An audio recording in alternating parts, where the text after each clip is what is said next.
Hi, ako din si Jojo at ang 2022 full-time international student ko dito sa Canada. Karon full-time employee na. I'm a mom of 2 Gen Z, driving here in the north to make ends meet. Char. Na ako'y part-time today, maglimpyo ko residential house kaya nag-vacation ng family na nagpuyo. Mag-prepare na ko kay plano ko mag-jogging na ko paingon dito. Today is hair wash day.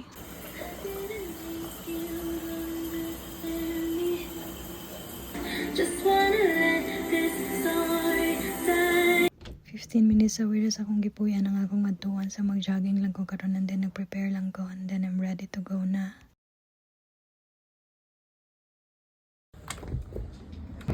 Nindot na gid ang weather karon pero tugnaw lang gihapon kayo. Pero laban na gid ta ani kay para mopayat pud ta gamay and then makatipid pud sa Uber o sa gas. And then mo na nag-start na ko baktas padulong na ko sa akong adtuan. Nindot kayo ang sky. Dili pa gyud siya polluted, nice kayo ang area. Tapos mo na nidol na ko padulong sa ilahang balay. I-check na ako nila neighborhood book exchange.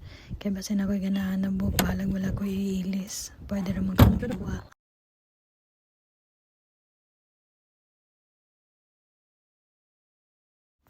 Mo ni akong limpyuhan for a week. Na ay nag-renovate sad mo, dili pa kayo ko kalihok. Ako ragi check ang area of responsibility kung sa kadaghan ang inluan. Perti magidang daghana, ubay-ubay gid po ning lihuka. O, diba? Akong gibidyohan tanan para makita na ako unsa akong buhaton ani after. O, unsay pa'y akong kinahanglan paliton para ma-prepare na ko ang pagpanlimpyo. Naglabay na lang pud ko sa ilang mga basura kay garbage day man tomorrow aron ma-pick up na ni sa truck.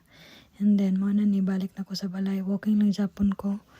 Tapos, mo na ni ang view sa akong gibaktasan.